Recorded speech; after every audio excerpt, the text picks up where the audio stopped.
अपनी पत्नी को, अपने नौकरों को, अपने सेवकों को, सबको कहा कि सब कार्य करो, सृष्टि का कार्य करो, गांव का, शहरों का पालन का कार्य करो, घर के सब कार्य करो, पर मेरे ठाकुर जी की सेवा वो मैं खुद करूंगा, उसमें मुझे किसी की आवश्यकता नहीं है। पत्नी कहती है हम पर थोड़ी कृपा कर दो, हमें भी सिखा दो। तो पत्नी से भी कहते हैं कि तुम बाकी की सेवा करो, लेकिन ठाकुर जी की सेवा तो मैं ही करूंगा। ऐसे अम्बरीश राजा कहते हैं, अम्बरीश राजा इतनी सेवा करते, अपने हाथों से पोंछा लगाते, अपने हाथों से झाड़ू लगाते, अपने हाथों से पुष्प तोड़ के लाते, माला बनाते, ठाकुर जी को पहनाते, अपने हाथों से वस्त्र सिलते, ठाकुर जी को धराते। कोई भी सामग्री बाहर की प्रयोग नहीं लेते थे, प्रत्येक सामग्री अपने हाथ से। ठाकुर जी की सेवा में जाने वाले इत्र और गुलाब जल भी स्वयं बनाते थे। बड़े बड़े मंदिरों में, हमारे नाथ द्वार में, श्रीनाथ जी के मंदिर में, वहां पर अधिकतर ऐसा वहां का नियम बना लिया गया कि प्रत्येक सेवा की सामग्री भीतर ही निर्माण होती है, मंदिर में ही। इत्रादि की भी व्यवस्था भीतर ही बनती, बाहर के इत्रों का प्रयोग नहीं। आप कहेंगे महाराज जी क्या ये प्रेम की पराकाष्ठा है? एक मां का बालक के प्रति कैसा स्वभाव होता? तुझे जो खाना मुझे बोल, मैं घर में बनाऊं, बाहर से नहीं खाएगा। कैसे बनाया, कैसे लाए, क्या किया, ठीक है सबके बच्चे खाते हैं, पर तू बोलना बाहर से भी अच्छा बनाऊंगी, घर पे बनाऊंगी। एक सद मां का ये स्वरूप होता है कि वो अपने, और केवल मां नहीं, प्रियतमा, प्रेम करने वाली प्रियतमा भी अपने प्रियतम को बाहर से कुछ आस्वादन करने नहीं देते। जो चाहिए मुझे कहो, मैं प्रस्तुत करूं। ऐसे प्रियतम प्रियतमा से जो चाहिए मुझे बोल, मैं देता हूं। अरे प्रियतम प्रियतमा के संबंध में यदि जाओगे तो वहां तो प्रियतम से सुख ना चाह के किसी अन्य से सुख चाहना, ये तो पातिव्रत धर्म का नष्ट हो जाता है। अगर ठाकुर जी से आपका वात्सल्य भाव है तो भी आप बचे हुए हो, लेकिन कहीं प्रियतम का भाव है तो एक एक वस्तु आपको प्रस्तुत स्वयं ही करनी पड़ेगी, आप बाहर से कुछ नहीं ले सकते।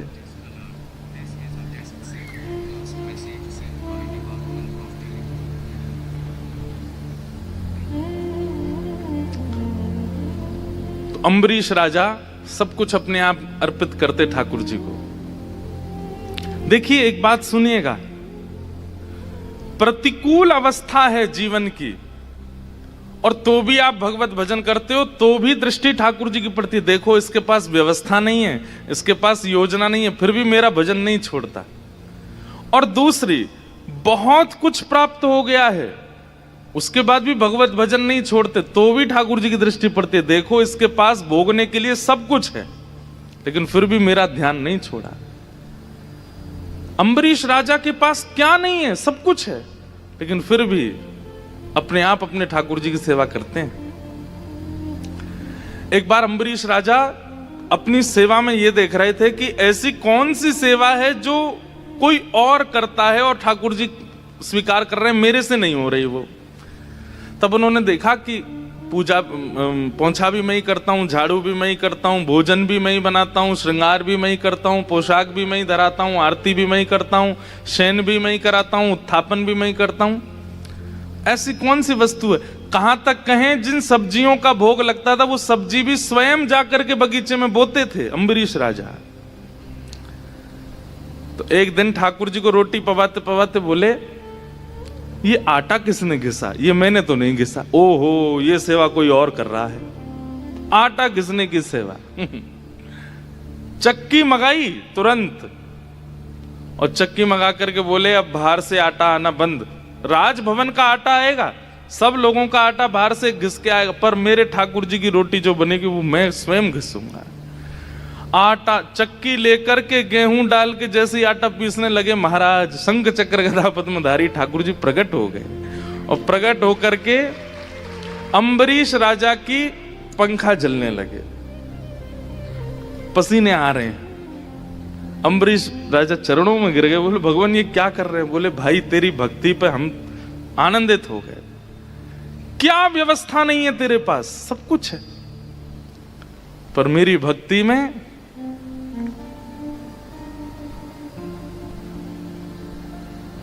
मीराबाई कहती है ना, थारी भगती में चूक कोनी राखूं सांवरिया, मोहे चाकर राखो जी। आपकी भक्ति में, आपकी सेवा में मैं एक चूक नहीं करूंगी, बस मुझे अपना चाकर रख लो। मीराबाई कहती है,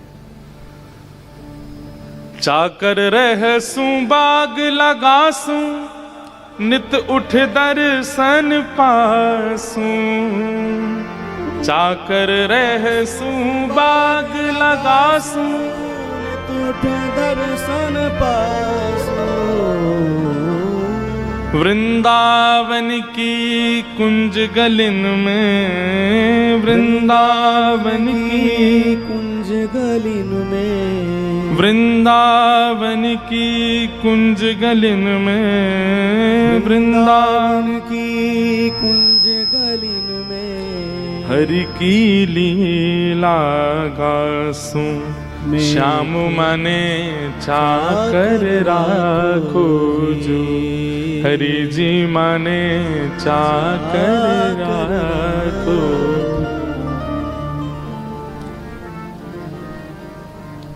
ऐसे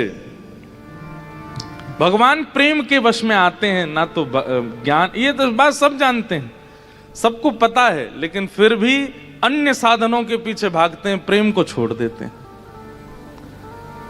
सबको पता है कि सबसे ऊंची प्रेम सगाई, अभी मैं गाने लग जाऊं सब गाएंगे, पीछे तक से आवाज आएगी, लेकिन फिर भी अन्य साधनों को नहीं छोड़ रहे हैं, अन्य विचारों को नहीं छोड़ रहे हैं, अन्य प्रकल्पों को नहीं छोड़ रहे हैं। तो प्रेम सब कुछ है, तो फिर प्रेम कीजिए ना।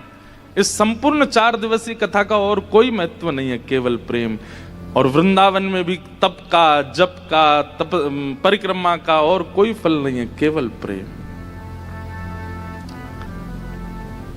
वहां केवल प्रेम प्राप्त होता है।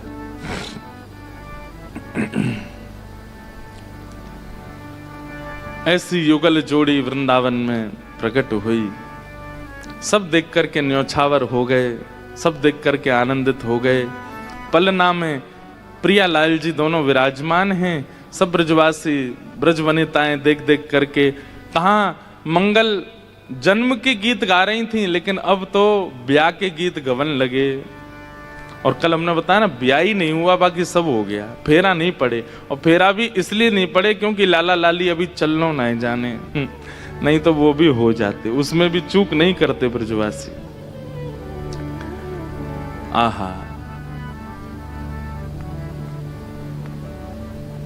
महादेव आए, ज्योतिषी बन करके आए। बभूति रमाए बाबा भोलानाथ आए, बभूति रमाए बाबा भोलानाथ आए। भोलानाथ आए बाबा अलख जगाए। भोलानाथ आए बाबा अलख जगाए। हाँ, बभूति रमाए बाबा भोलानाथ आए।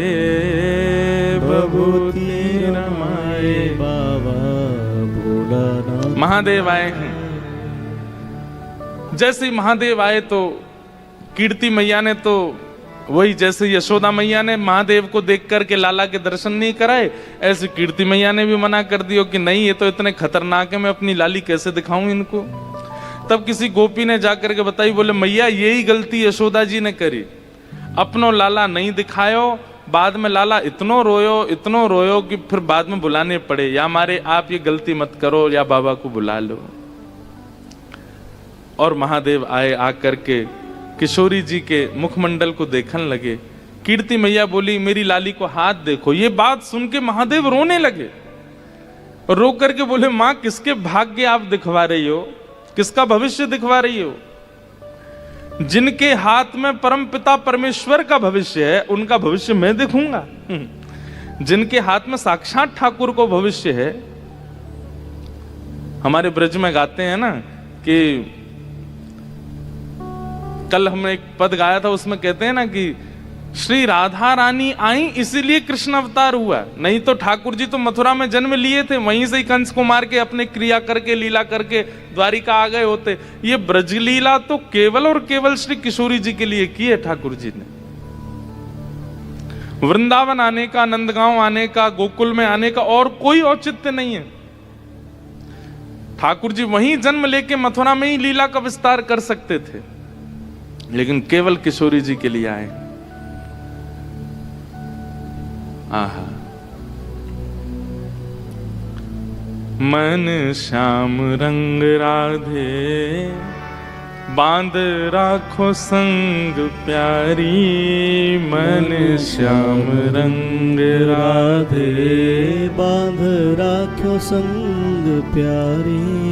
ठाकुर जी कह रहे हैं श्री जी से, मन श्याम रंग राधे बांध राखो संग प्यारी, मन श्याम रंग राधे बांध राखो संग। कहाँ जाएगी पतंग तेरे हाथ में है डोर, कहाँ जाएगी पतंग तेरे हाथ में है डोर। अरे श्यामाजू, भले ही मैं परम पिता हूं, भले ही मैं परमात्मा हूं, भले ही मुकुट जगन्नाथ बोलो, भले ही मुकुट द्वारिकाधीश बोलो, लेकिन ये पतंग कृष्ण रूपी कितनी भी ऊंचाई पकड़ ले पर जावेगी कहां? डोर तो आपके हाथ में ही है, आपने पकड़ रखू हूं मैं, आपको तज कहां जाऊंगा। आज महादेव कह रहे हैं मैया ये कौन को हाथ दिखवा रही हो मोते? साक्षात परमपिता परमात्मा के भाग्य जाके हाथ में है, बाकी हाथ में कैसे दिख सकूं? ये मेरी योग्यता नहीं है। तो बोले बाबा तो फिर तुम ज्योतिषी हो, क्या करोगे? बोले चरण देखूंगा, हाथ नहीं, चरण को दर्शन करूंगा। और बैठ गए पलना के उस तरफ जहां किशोरी जी के चरण हैं, और जैसे पलना में ऐसे छोटे छोटे खंभ होते हैं ना, उनके बीच में जो झकोरे हैं, वहां से महादेव झांक करके भीतर किशोरी जी के चरण कमलों का दर्शन कर रहे हैं, नेत्रों से अश्रुपात कर रहे हैं। कीर्ति मैया बोली बाबा रो तो ही रहेगो, कछु बतावेगो भी? महादेव नृत्य करने लगे और कीर्ति मैया से बोले मैया अब आप यूं समझ लो, विश्व के भाग्य बताने वाले जाके चरण और हस्त कमलन को देख के स्वयं नृत्य करने लग जाए तो वाकई भाग्य कैसे होंगे? या मैं कहा बताऊं आपको? अरे ज्योतिषाचार्य आवे, कोई के हाथ देख के रेखा देख के कछु बोले, लेकिन नाचन लग जाए तो समझो फिर स्थिति क्या होगी। बोले मैया पूछो मत, क्योंकि मैं अपनी एक वाणी से बता ना सकूं इनको भाग्य कैसो है। मैया बोली अच्छा बाबा तो फिर कछु दक्षिणा ले जा, अब आयो है तो बोले एक ही दक्षिणा चाहिए। बोले कहा? बोले जादना आपकी लाली प्रगट भई, वादना यानी जो झंगुली पहनी, पहले वस्त्र जो पहने वो मुंह को दे दो, बस यही दक्षिणा चाहिए। और श्री कीर्ति मैया झंगुली लेके आई। झंगुली मतलब वो एक ही वस्त्र होता है, नीचे तक उसी में ही आ जाते हैं बालक। पीली झंगुली लेकर के आई और वही झंगुली को अपनी जटा जूट में बांध करके महादेव नृत्य कर रहे हैं, आनंद करते हुए वहां से प्रस्थान कर रहे हैं। ऐसी सब लीला ब्रजमंडल में चल रही है। कीर्ति मैया के बोले कभी कोई 4 मुंह वारो आ जाए, कभी कोई 3 नेत्र वारो आ जाए, कभी कोई 4 हाथ वारो आ जाए, पतो ना कहां ऐसो कहां ते नए नए जीव आमे हमारी या लाली को दर्शन करवे के काजे। मुझे तो ऐसो लगे कहीं ये ब्रह्म तत्व तो नहीं है। वास्तव में किशोरी जी कौन है बंधुओं? आप सबने एक शब्द सुना होगा, आह्लादनी शक्ति। अब ध्यान से सुनो। भगवान की 3 प्रकार की संगनी होती हैं, 3 प्रकार की शक्ति हैं। उनमें सबसे पहली शक्ति है स्वरूप शक्ति। ठाकुर जी की दूसरी शक्ति है तटस्था शक्ति, और ठाकुर जी की तीसरी शक्ति है माया शक्ति। पहली स्वरूप शक्ति, अपने रूप से, स्वरूप से कितनी लीलाएं ठाकुर जी ने की, सब आप लोगों ने सुनी है। दूसरी है ठाकुर जी की तटस्था शक्ति, जो कि भगवान के प्रवचन से, भगवान की कथा से, भगवान के ऐश्वर्य से जीवात्मा को आकर्षित करती है। वो तटस्था शक्ति है। उसमें रूप नहीं देखा है, केवल वाणी सुनी है भगवान की, जिसमें हम लोग, आप सब लोग विराजमान है, तटस्था शक्ति। और तीसरी शक्ति होती है ठाकुर जी की माया शक्ति। इस समय भी कई लोग पड़े रहते हैं जो संसार की माया को ही सर्वस्व मानते हैं, उसी को ही भोगने के लिए जीवन जीते हैं। धन किस लिए कमा रहे हैं, ऐश्वर्य किस लिए कमा रहे हैं, पैसा किस लिए कमा रहे हैं, माया को भोगने के लिए। वो भी कहीं ना कहीं भगवान की शक्ति का ही उपभोग कर रहे हैं। पर इसका मतलब ये नहीं कि आप उसको भक्ति समझो। कई भोगी लोग ये बात कहने लग जाएं कि हम भी तो माया का उपभोग कर रहे हैं, ये भी तो भगवान की शक्ति है, ये भी भजन है। नहीं, वो भजन नहीं, वो माया शक्ति वो बनाई ही इसीलिए गई है कि उसके चपेटे में आने वाले व्यक्ति पुनरपि जननम पुनरपि मरणम और संसार चक्र को चलाते रहें। इनमें जो स्वरूप शक्ति है भगवान की, उस स्वरूप शक्ति के भी 3 रूप हैं। स्वरूप शक्ति का पहला रूप क्या है? धाम। जैसे वृंदावन, द्वारिका, जगन्नाथपुरी, बद्रीनाथ, ये धाम भगवान का स्वरूप ही है। आप द्वारिकाधीश का दर्शन अगर नहीं कर पाए लेकिन द्वारिका चले गए और प्रणाम कराए,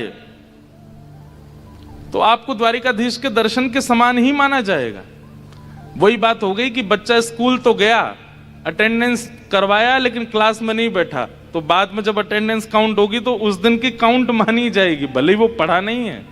या फिर क्लास में बैठा भी था लेकिन मन कहीं और था, लेकिन क्लास में बैठा तो था, अटेंडेंस तो हुई उसकी। तो स्वरूप शक्ति का पहला रूप होता है धाम।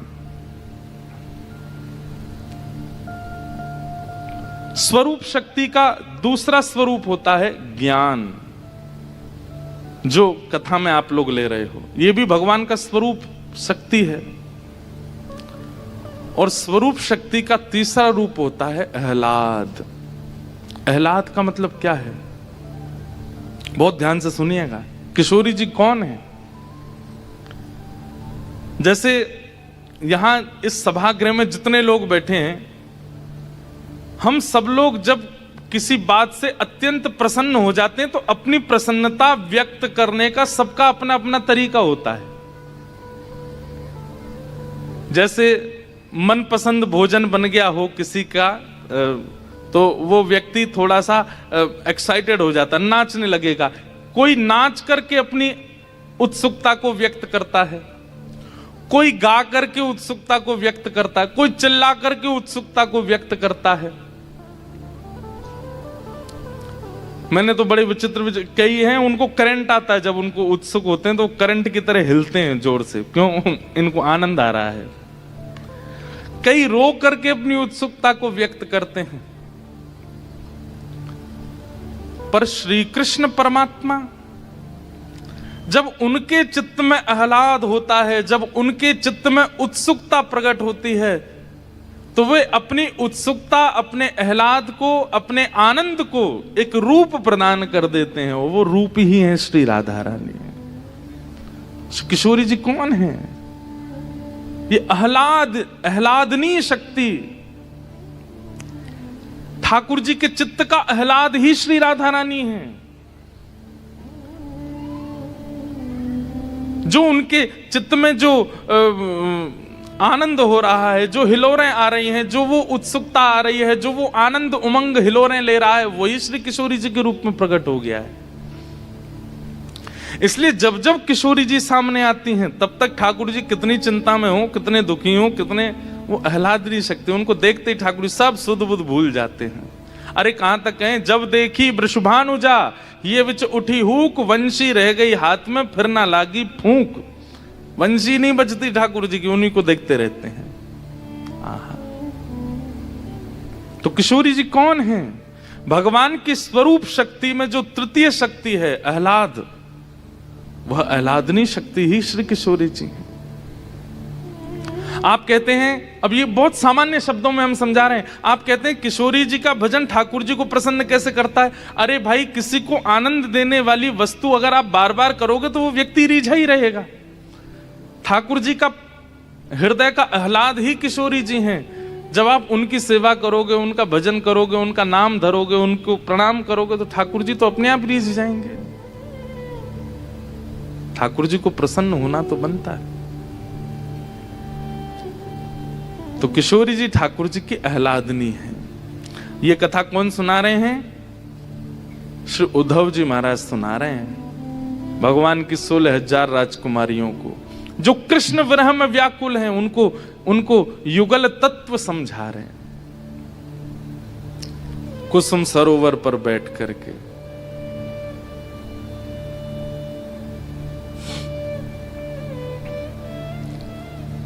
धीमे धीमे दोनों कृष्ण और श्री प्रिया जी अपनी अपनी अवस्था को प्राप्त हो रहे हैं। धीरे धीरे दोनों बड़े हो रहे हैं। यहां ठाकुर जी चलना सीख गए, किशोरी जी बैठना सीख गई हैं। ठाकुर जी बोलना सीख गए, किशोरी जी चलना सीख गई हैं। ठाकुर जी ने खानों सीख गए, किशोरी जी बोलना सीख गई हैं। बस ये संग संग ही दोनों की लीलाएं चल रही हैं। कभी ढोल नगाड़े बरसाने में बजते हैं तो यहाँ नंद बाबा पूछते हैं, कहाँ भयो? अरे वहां लाली ने बोलना प्रारंभ कर दियो। तो कुछ दिन बाद ढोल नगाड़े नंद भवन में बजने लगते हैं। बोले यहाँ कहाँ भयो? बोले लाला चलनो सीख गयो है। ऐसे ही दोनों के प्रेम उन्माद बढ़ते जा रहे हैं। अब बस प्रतीक्षा है प्रथम मिलन की। ऐसे तो कई बार कीर्ति मैया की गोद में श्री किशोरी जी और यशोदा मैया की गोद में लाला मिले हैं, लेकिन अब स्वच्छंद मिलन की कामना है। धीरे धीरे अवस्था हुई। ठाकुर जी की चोरी के चर्चे पूरी दुनिया में हो गए हैं। अब चोरी चकारी करने लगे हैं ब्रज में। और ये चोरी भी क्यों कर रहे हैं पता है? मधुमंगल तो कह रहे हैं, बोले मधुमंगल ऐसो कछु काम करनो जाते पल्ले गाम तक हमारी पूछ होए। पल्ले गाम में भी यूं पता हो कि हाँ कोई कृष्ण कुंवर कन्हैया है। बोले लाला नाम दो ही लोगन को होवे। बोले कौन को? बोले या तो भक्तन को होवे या चोरन को होवे। ठाकुर जी बोले मैं तो जय जय हूं, मुझे तो भक्त बनना ना है, मैं कौन की भक्ति करूंगा? तो चलो चोरी करें। बोले हाँ जी बढ़िया है। काय की चोरी करें? अब देखो ठाकुर जी कह रहे हैं ऐसी वस्तु की चोरी करो जिसका जीवन में अभाव नहीं है। समझ में आया? ऐसी वस्तु की चोरी करनी है जाको जीवन में अभाव नहीं है, जो बहुमात्रा में जीवन में है, बाकी चोरी करो। तो फिर पकड़वे वाले इनको सोचनी पड़ेगी ये वस्तु तो यहाँ पे खूब है, फिर काई को चुरा रो है। ठाकुर जी कह रहे हैं ऐसी वस्तु की चोरी करो जाको अभाव नहीं, क्योंकि अभावग्रस्त वस्तु की चोरी करोगे तो समझ जाएंगे कि ये इंटेंशनली चोरी कर रहा है, इस पे है नहीं इसलिए ले रहा है। ठाकुर जी कह रहे हैं मेरे नंद भवन में मक्खन की कुआं है, घी के कुआं है, दूध की नदी बहवे। अब जई चुराऊंगा जो सबसे ज्यादा है। दूसरे इनके घर जाए जाके ठाकुर जी चोरी करने लगे। और उद्देश्य उसके कई सारे हैं, परंतु युगल प्रियालाल जी की लीला में ठाकुर जी की चोरी को एक ही उद्देश्य, कैसे भी श्री जी को मेरे बारे में पता चलती रहे। बरसाने में चर्चा हो रही है। बोले अरे भैया नंद को लाला। बोले कौन सा? बोले सांवरो सो। बोले अच्छा श्री जी सुन नहीं है? टेढ़ी सी टांग है की? बोले अच्छा कहा करे? बोले अरे पूछो मत। ऐसे नंद बाबा धनवान, ऐसी यशोदा मैया सुपात्र, लेकिन छोरा तो चोर बन गो उनको। वो चोरी करे? काय की चोरी करे? बोले मक्खन की चोरी करे, दूध की चोरी करे, दही की चोरी करे। अब किशोरी जी को चर्चा भी सुनाई दे गई और ये बात सुनकर के उनके मन में आ भी गया कि भाई दूध मक्खन दही की कमी तो है नहीं, फिर भी चुरा रहे हैं। जरूर प्रियतम अपनो संदेश मुंह तक भिजवा रहे हैं, अपनी स्थिति मुंह तक पहुंचवा, कैसे भी उनकी बात मेरे कानन में पड़े।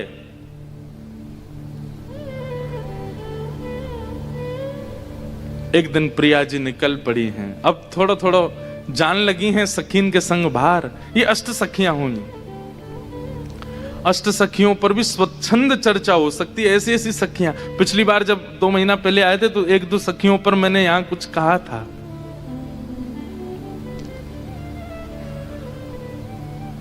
अष्ट सखियां, और उनके संग श्री जी कभी कभी भ्रमण के लिए जाती हैं, कभी किसी वन में, कभी किसी वृक्ष के नीचे। आहा,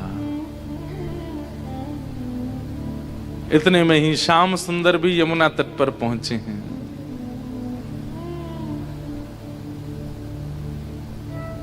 खेलन हरि निकसे ब्रज खोरी, खेलन हरि निकसे ब्रज खोरी, खेलन हरि निकसे ब्रज खोरी, खेलन हरि निकसे ब्रज खोरी। सब लोग गाओ।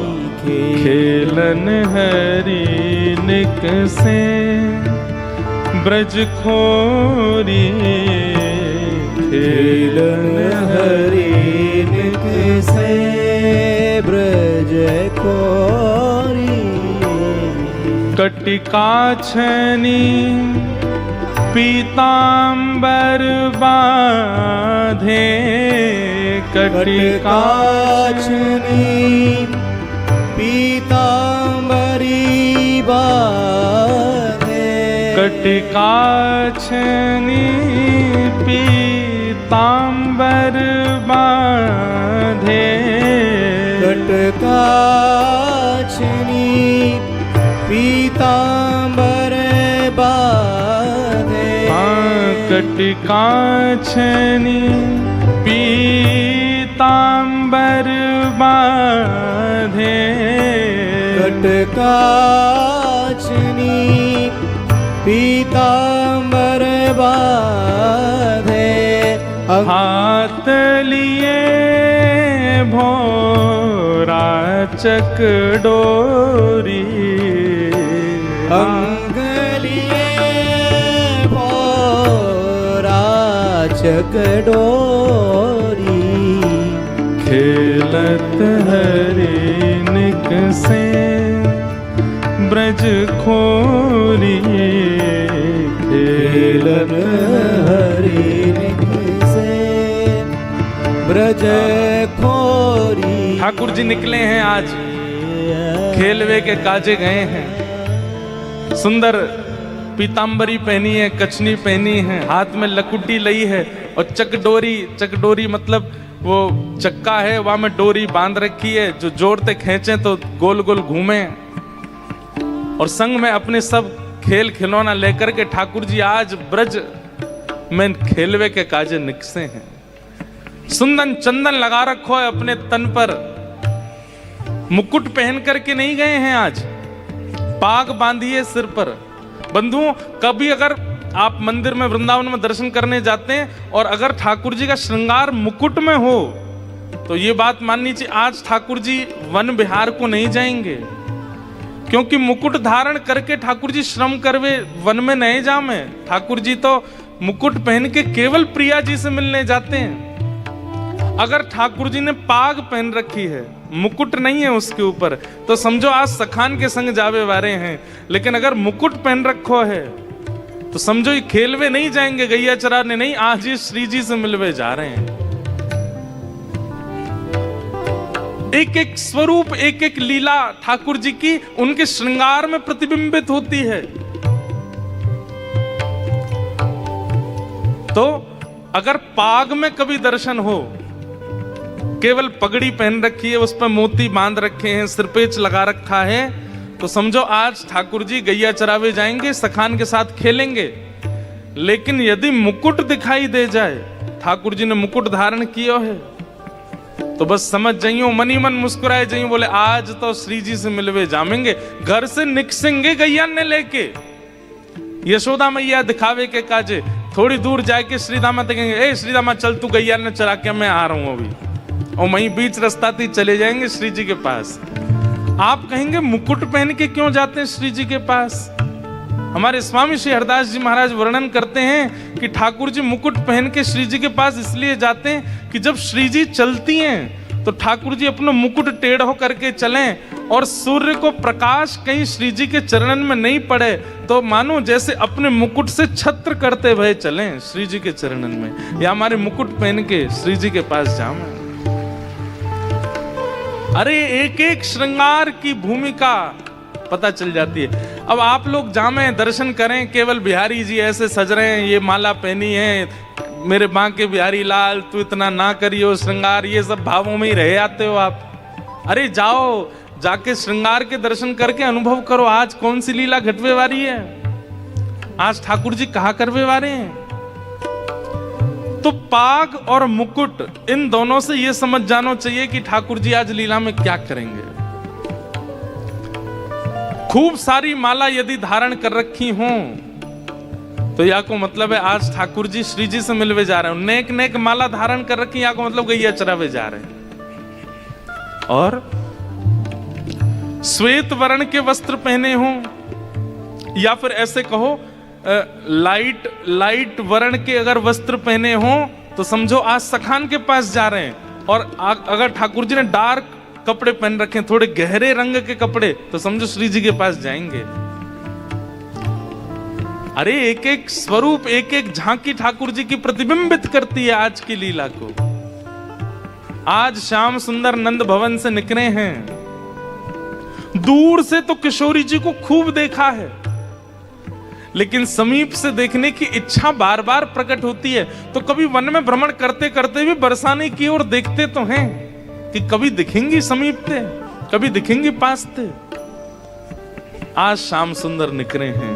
आहा, खेलत हरि निकसे ब्रज खोरी, खेलन हरि निकसे ब्रज खोरी, खेलत हरि निकसे ब्रज खोरी, खेलन हरि निकसे ब्रज खोरी, मोर मुकुट कुंडल श्रवणनि वर, मोर मुकुट कुंडल श्रवण वर, वसन दमक दामिनी छवि छोरी, वसन दमक दामिनी छवि छोरी, खेलत हरि निकसे ब्रज खोरी, खेलत हरि निकसे ब्रज खोरी, खेलत हरि निकसे ब्रज खोरी, खेलत हरि निकसे ब्रज खोरी, गए श्याम रवि तनया के तट, गए श्याम रवि तनिया के तट, रवि यानी कि सूर्य, सूर्य तनया यानी बेटी। कहाँ गए हैं ठाकुर जी? बोले सूर्य की पुत्री यानी कि यमुना जी के तट पर गए हैं। गए श्याम रवि तनया के तट, गए श्याम रवि तनिया के तट, अंग लसित चंदन की खोरी, अंग लसत चंदन की खोरी, अंग लसत चंदन की खोरी अंग लसत चंदन की खोरी खेलत हरिनिक से ब्रज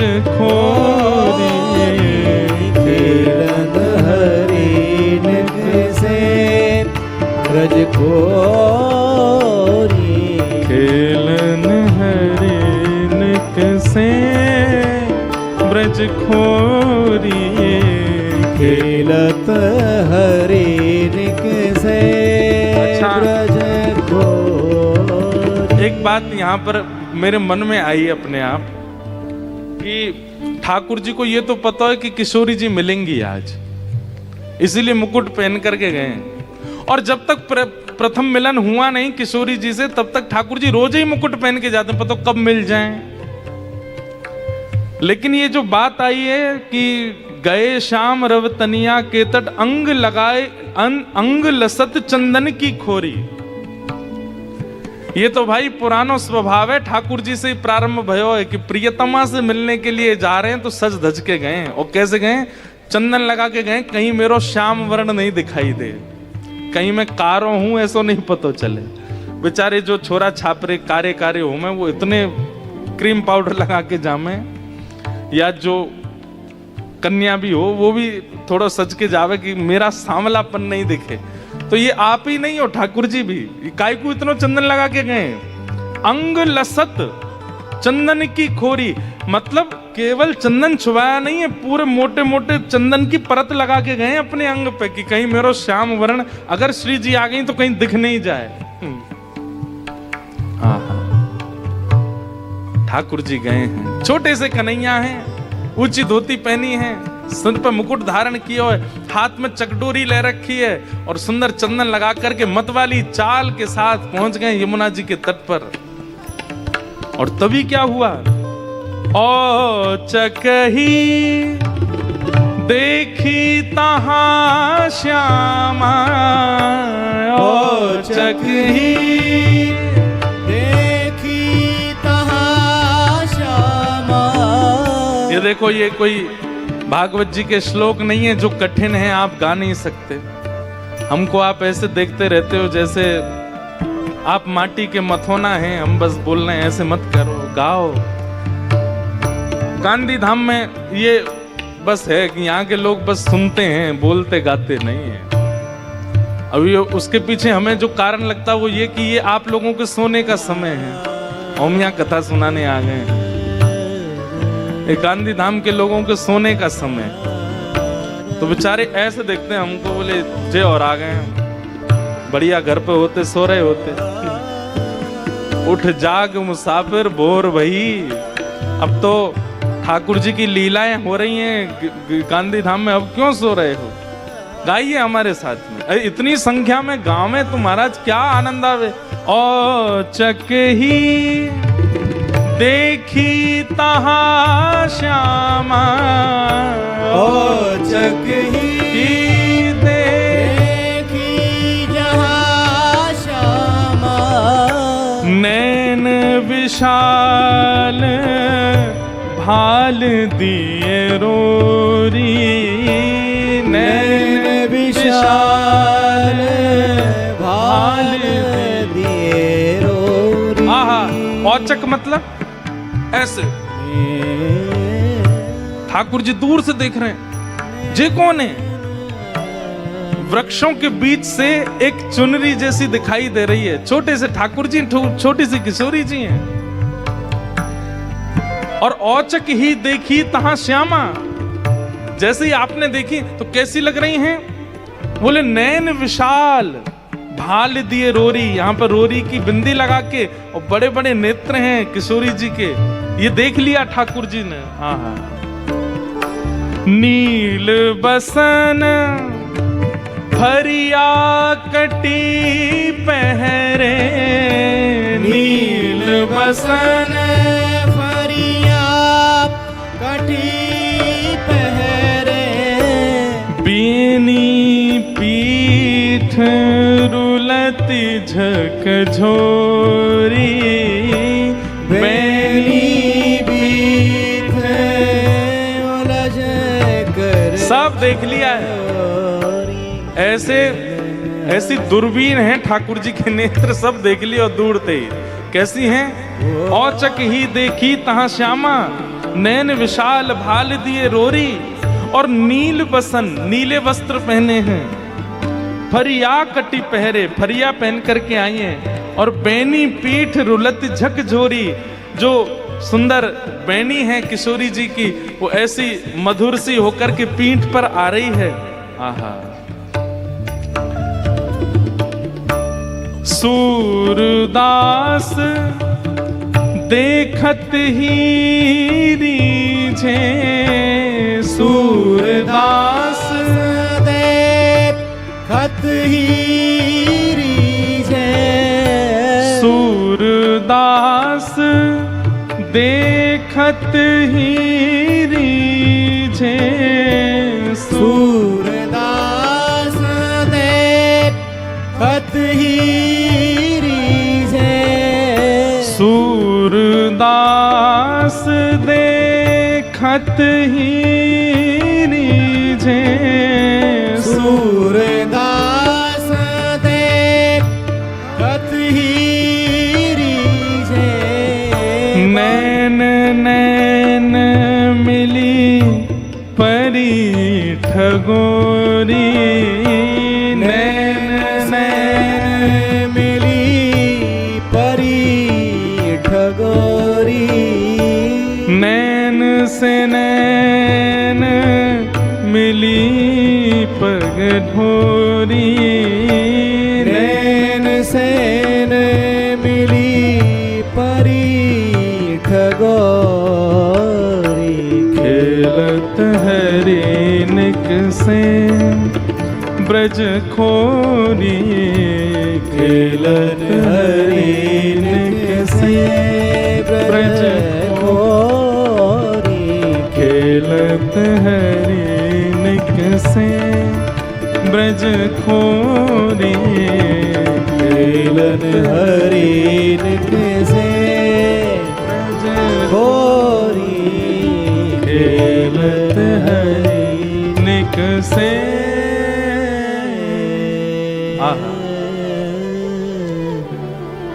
प्रथम दर्शन भये हैं, और जैसे ही देखे हैं किशोरी जी को, नैन से नैन मिले, जैसे नेत्रन से नेत्र मिले, ठाकुर जी तो सब भूल गए, मेरी चकडोरी कहाँ गिरी, बंसी कहाँ गिरी, कहाँ भयो।